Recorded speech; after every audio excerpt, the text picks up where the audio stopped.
अस्सलाम वालेकुम students.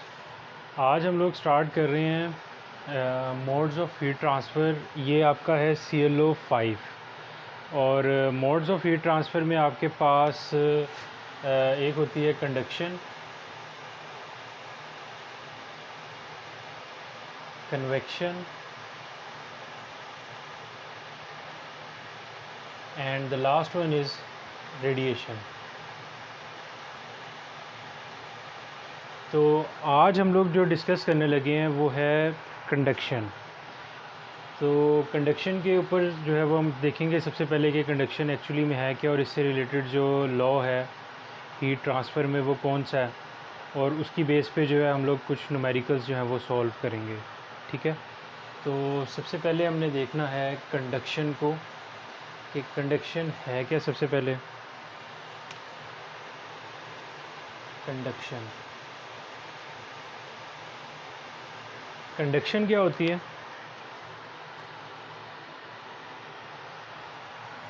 Conduction जो है इसमें आप हीट को ट्रांसफ़र करते हो।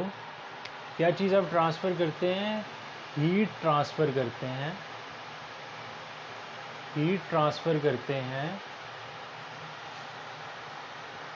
Along the medium.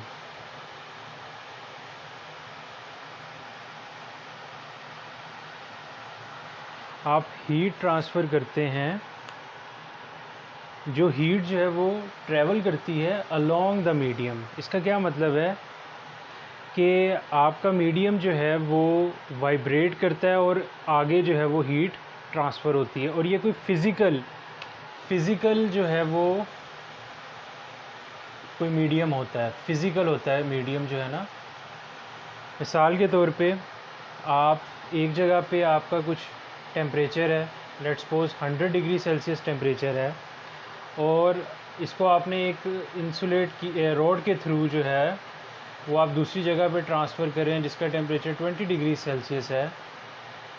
तो इसके अंदर जो मौजूद एटम्स हैं, मॉलिक्यूल्स हैं, वो एटम्स जो हैं वो वाइब्रेट करते हैं और वो एनर्जी को जो है वो एक दूसरे के ऊपर पास करके आगे ट्रैवल करती है। हीट जो है वो इस तरह से आगे की तरफ ट्रैवल करती है। तो इस तरह के मोड को हम लोग कहते हैं, इस तरह से हीट ट्रांसफ़र करने को, जिसमें एक फ़िज़िकल मीडियम एग्जिस्ट करता है और वो अपनी जगह पे रहता है और एक वाइब्रेट करके आगे ट्रांसफ़र होती है। इसको आप इस तरह से भी समझ सकते हैं कि सपोज़ करें, इसको आसान तरीके से समझने के लिए, एक आपके पास स्टूडेंट 1 है, एक स्टूडेंट 2 है, और एक स्टूडेंट 3 है, और ये एक स्टूडेंट 4 है। ये स्टूडेंट बुक इस स्टूडेंट को देता है, ये आगे इसको पास करता है और ये आगे इसको पास करता है। ये अपनी पोजीशन पे ही खड़ा हुआ है लेकिन ये आगे पास कर रहा है। तो ये आप बुक को एक कंसिडर करें कि ये हीट एनर्जी है। तो इस तरह से ये हीट एनर्जी आगे ट्रैवल हो रही है। इसी तरह ये जो एटम्स हैं, ये मॉलिक्यूल्स जो एटम्स जो हैं, ये अपनी जगह पे मौजूद हैं और वाइब्रेट कर रहे हैं और हीट को जो है वो आगे ट्रांसफ़र कर रहे हैं। तो इसमें क्या होता है कि अलोंग द मीडियम जो है वो हीट ट्रांसफ़र हो रही है। तो conduction is a method by which heat travels along a medium. Physical path जो है वो उसमें कोई एग्जिस्ट करता है, फ़िज़िकल पाथ, और ये अमूमन सॉलिड्स में ही हीट कंडक्शन होती है, फ़िज़िकल पाथ। ठीक है, तो इसको हम कहते हैं कंडक्शन। ओके, तो अब हम लोग एक इससे रिलेटेड जो न्यूमेरिकल्स होते हैं कंडक्शन से रिलेटेड, उसमें एक लॉ है, Fourier's law of heat conduction. Fourier's law of heat conduction. Fourier's law of heat conduction क्या है? Fourier's law of heat conduction देखते हैं। Fourier's law of heat conduction. Fourier's law of heat conduction क्या होता है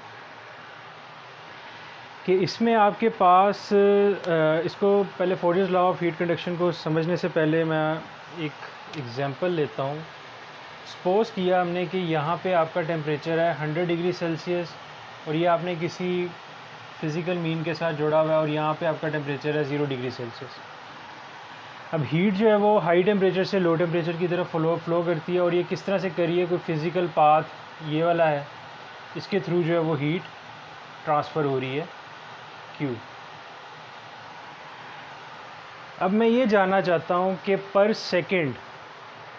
second कितनी heat जो है वो यहाँ से यहाँ पे ट्रैवल कर रही है थ्रू दिस पाथ। इस पाथ के थ्रू कितनी हीट यहाँ से यहाँ पे ट्रैवल कर रही है। तो ये केस है हमारा कंडक्शन का, क्योंकि मैंने कोई फ़िज़िकल पाथ दिया हुआ है और वो फ़िज़िकल पाथ के एटम्स जो हैं वो वाइब्रेट कर रहे हैं बिकॉज ऑफ हीट, और वो एनर्जी जो है वो आगे हीट एनर्जी ट्रैवल हो रही है। ओके, तो सबसे पहली चीज़ कि एक फ़िज़िकल ऑब्जर्वेशन होगी कि अगर मैं यहाँ पे मटेरियल डिफरेंट करूँगा तो ऑब्वियसली उसके जो मॉलिक्यूल्स को एनर्जी जो वाइब्रेट करके वो आगे ट्रैवल कर रहे हैं वो डिफरेंट हो जाएगी। अगर मैंने यहाँ पे कॉपर रखा हुआ है तो वो जो आगे एनर्जी ट्रैवल करेगा वो डिफरेंट होगी। अगर मैं इसी प्लेस पे इस जगह पे ये जो कंडक्शन हो रही है जिसमें इसके थ्रू यहाँ पे मैंने अगर कॉपर है तो वहाँ पे rate of heat transfer different होगा। पर सेकंड जो हीट ट्रैवल कर रही है यहाँ से यहाँ तक वो डिफरेंट होगी। अगर कॉपर की बजाय एल्यूमिनियम है तो वहाँ पे डिफरेंट होगी, आयरन है तो वहाँ पे डिफरेंट होगी। तो कुछ रिलेशन है, जो हीट जो यहाँ से यहाँ पे ट्रैवल कर रही है उसका कुछ रिलेशन मटेरियल के साथ भी है। उस चीज़ जो रिलेशन जो बनता है कि हीट कितनी ये ट्रैवल करा सकता है अपने अंदर से, रेट ऑफ हीट ट्रांसफ़र कितनी हो सकती है, वो मटेरियल पे भी डिपेंड करती है। और उस चीज़ को हम कहते हैं thermal means heat, thermal conductivity. ठीक है, कि ये पर सेकंड कितनी हीट ट्रैवल, यह हर मटेरियल की thermal conductivity, thermal means heat को कंडक्ट करने की जो एबिलिटी है वो डिफरेंट होती है। The ability to conduct heat is different for different materials. अगर आपने यहाँ पे कॉपर रखा है तो रेट ऑफ हीट ट्रांसफ़र है ना, हीट पर सेकंड कितनी ट्रैवल हो रही है, तो इसको Q डॉट से हम शो करते हैं। तो ये जो रेट ऑफ हीट ट्रांसफ़र है वो डिफरेंट होगा। ये डिपेंड करता है आपके मटेरियल पे, और वो जो प्रॉपर्टी है जिसके थ्रू हम ये पता लगाते हैं कि इसकी कितनी एबिलिटी है हीट को कंडक्ट करने की, ट्रांसफ़र करने की, वो है thermal conductivity which is different for different materials. It is a material property. तो इसको हम लोग शो करते हैं K से। ठीक है, K से शो करते हैं। ओके, तो अब एक चीज़ तो आपके जहन में आई कि जो हीट ट्रैवल कर रही है इसको मैं कह देता हूँ dQ/dt। अगर हम डिफरेंशियल फॉर्म में लिखें, the rate of heat transfer from this point two this point is dQ/dt। ठीक है, अब वो डिपेंड करती है आपके थर्मल कंडक्टिविटी पे। ओके, अब दूसरी चीज़, ये आप पॉइंट्स हम लोग बना रहे हैं फोरियर्स लॉ को, हमें इजी समझ आएगा कि है क्या एक्चुअली में। ओके, दूसरी चीज़, अगर मैं इस मटेरियल की ही बात करूं, इसका एक तो ये इस तरह से होगा ना, इस तरह से ये जो मटेरियल है वो कुछ इस तरह से होगा। इसका ये क्या है, ये इसका है क्रॉस सेक्शनल एरिया। ठीक है, ये इसका क्या है, cross sectional area, that is, इसको हम शो करेंगे A से, कैपिटल A से। ये इसका क्या है, क्रॉस सेक्शनल एरिया। अब ये हीट जो है वो ट्रैवल हो रही है इतने क्रॉस सेक्शनल एरिया से। अगर मैं ये क्रॉस सेक्शनल एरिया ज़्यादा कर दूं तो हीट कंडक्शन ज़्यादा नहीं होगी, हीट ज़्यादा अंदर आएगी।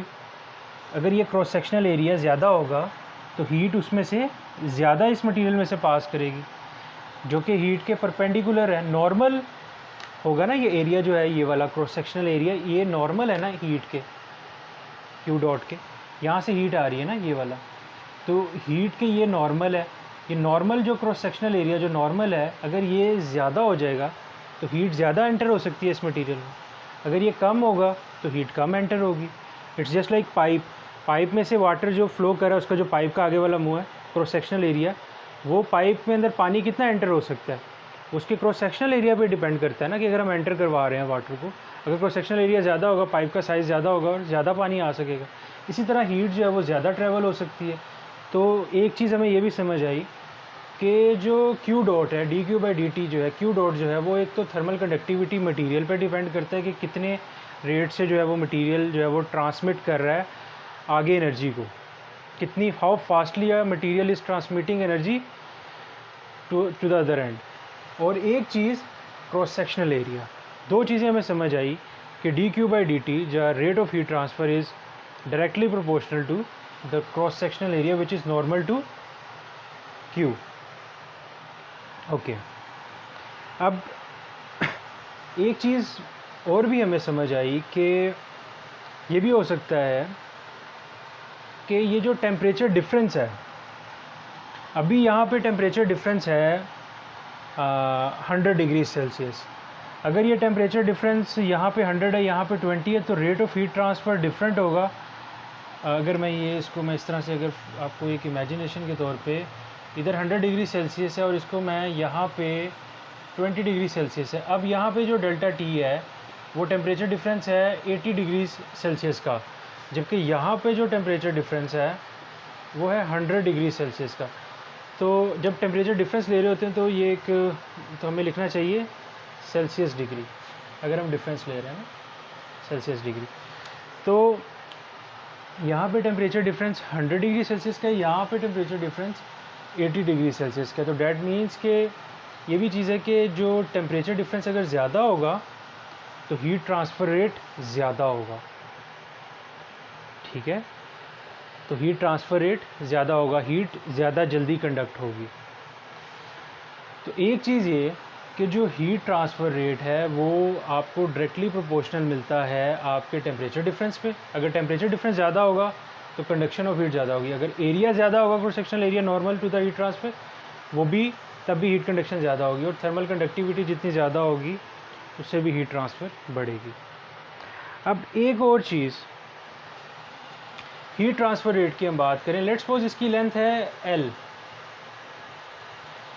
अब अगर लेंथ मैंने एक इस पॉइंट से इस पॉइंट पे हीट लेके आनी है, तो यहाँ से ये क्रॉस सेक्शनल एरिया होगा इसका, ये वाला, यहाँ से हीट एंटर हो रही है। एक तो क्रॉस सेक्शनल एरिया पे डिपेंड कर रही है, एक इसकी थर्मल कंडक्टिविटी पे डिपेंड कर रही है, और एक इसके यहाँ पे टेम्परेचर डिफरेंस दोनों एंड्स पे कितना है, ठीक है।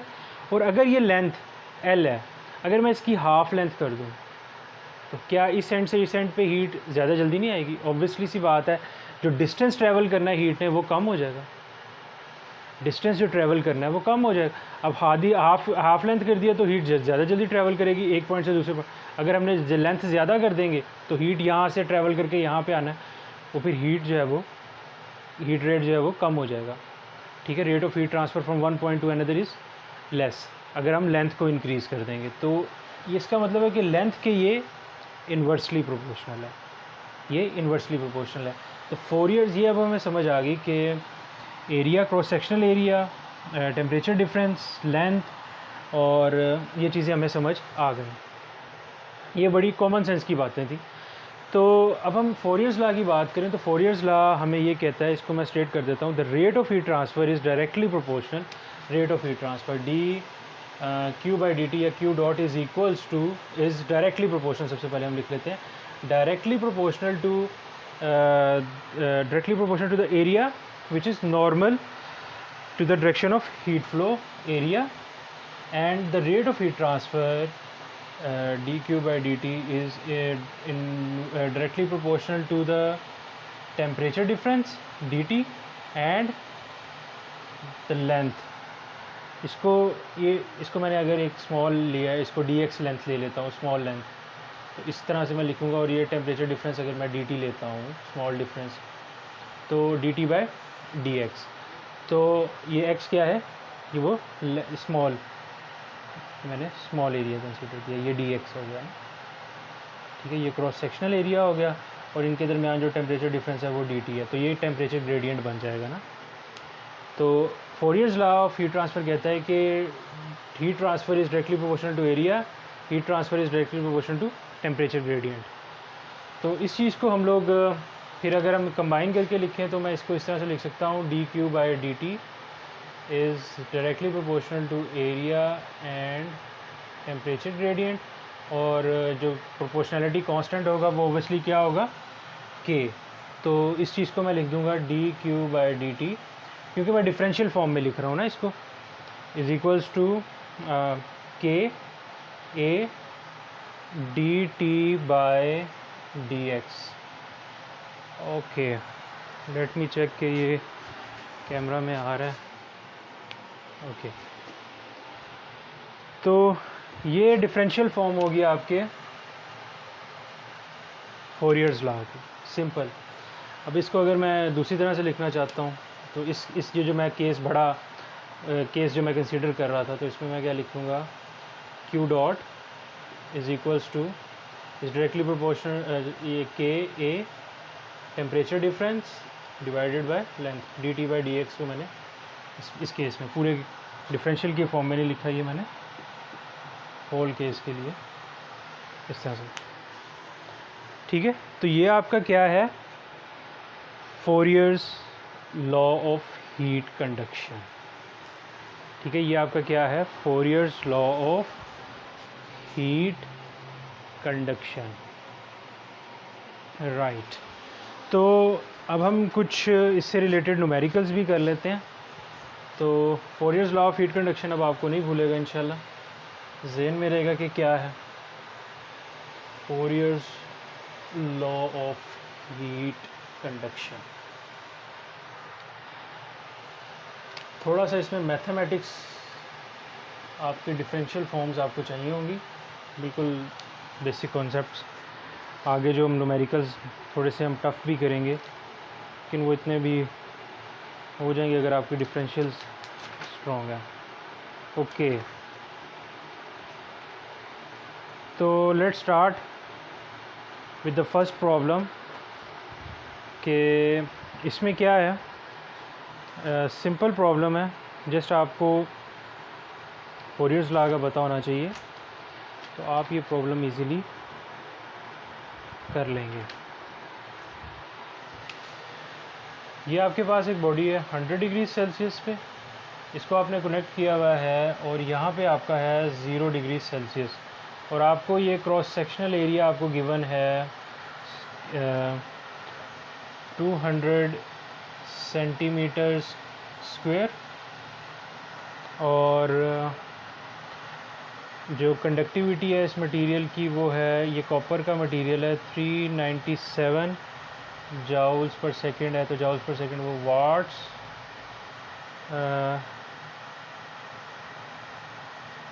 पर एम केल्विन, और ओके,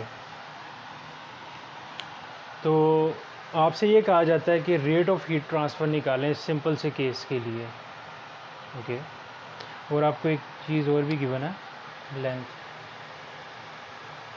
वो है 0.8 मीटर्स।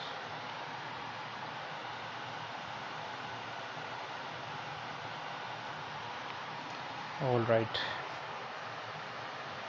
तो Q dot equals to thermal conductivity cross sectional area change in temperature divided by L।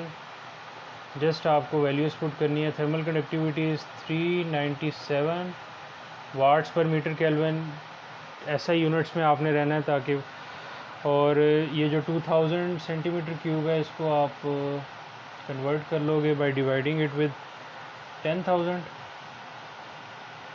Centimetre cube को सेंटीमीटर स्क्वायर को मीटर स्क्वायर में कन्वर्ट किया, 1 डिवाइड बाई 10,000 ये सेंटीमीटर, और डिवाइडेड बाय, और ये जो आपका है टेम्परेचर डिफरेंस वो कितना है 100 डिग्री सेल्सियस, और केल्विन में भी वही है, और डिवाइडेड बाय 0.8, तो आपके पास Q डॉट आ जाएगा 992.5 जाउल्स पर सेकेंड। इसको हम जाउल्स पर सेकेंड को आपको पता है कि क्या लिखते हैं आप, watts. This is your Q dot which is approximately 1000 watts. तो ये इस तरह से सिंपल प्रॉब्लम है, जस्ट आपको फोरियर्स लॉ का पता हो, आप इसको सिंपली सॉल्व कर लोगे। अब हम, ये तो सिंपल प्रॉब्लम था आपका कि जिसमें आपने फोरियर्स लॉ को अप्लाई किया है, जस्ट फार्मूले में वैल्यूज़ को पुट किया और आपके पास आंसर आ गया। अब एक प्रॉब्लम अगर आपको इस तरह का आ जाए कि जिसमें आपसे ये कहा जाए कि भाई ये 100 डिग्री सेल्सियस है, सोर्स का टेम्परेचर 100 डिग्री सेल्सियस है, और यहाँ पे जो हमने रोड लगाया हुआ है ना, इसमें यहाँ पे यहाँ तक जो है वो मटेरियल आपके पास है कॉपर, और यहाँ के बाद आपने मटेरियल चेंज कर दिया हुआ है, फेरस आयरन आपने लगाया हुआ। तो ये थोड़ा सा प्रॉब्लम डिफरेंट हो गया। इसमें भी फोरियर्स लॉ लगे। अब यहाँ पे 100 डिग्री सेल्सियस, यहाँ पे 0 है, लेकिन अब हीट कंडक्शन रेट क्या है कि यहाँ पे आपके पास यहाँ तक जो है वो कॉपर है, और उससे आगे जो है वो ये आगे फेरस है। और इन्फॉर्मेशन जो आपको इसमें गिवन है वो मैं लिख देता हूँ कि कॉपर की जो लेंथ है वो 20 सेंटीमीटर है, और आपके पास जो आगे मटेरियल है उसकी लेंथ 80 सेंटीमीटर है, ठीक है। और क्रॉस सेक्शनल एरिया वो थ्रू आउट सेम है। Cross sectional area is 50 centimetre square, okay. और आपको कॉपर की जो थर्मल कंडक्टिविटी है के स्मॉल के से शो करते हैं हम लोग इसको, थर्मल कंडक्टिविटी को कैपिटल के इज़ फॉर केल्विन, ये स्मॉल के होता है, जाउल्स पर सेकेंड मीटर। इसको आप इस तरह भी लिख सकते हो 397 watts per metre kelvin, degree Celsius लिख लो या केल्विन, क्योंकि ये टेम्परेचर डिफरेंस। और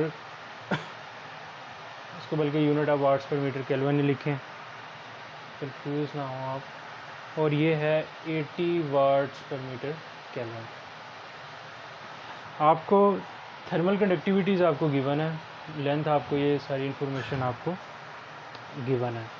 तो अब आपने इसमें फाइंड आउट क्या करना है, आपने ये जंक्शन टेम्परेचर फाइंड आउट करना है कि यहाँ पे इस जगह पे जब हीट ट्रैवल कर रही है क्यू डॉट, तो मटेरियल के अंदर एक तो यहाँ पे है ना टेम्परेचर 100 डिग्री सेल्सियस, यहाँ पे है 0 डिग्री सेल्सियस। मटेरियल के अंदर जो है वो टेम्परेचर ग्रेडियंट इस तरह का बनता है ना, एक एंड से दूसरे एंड तक।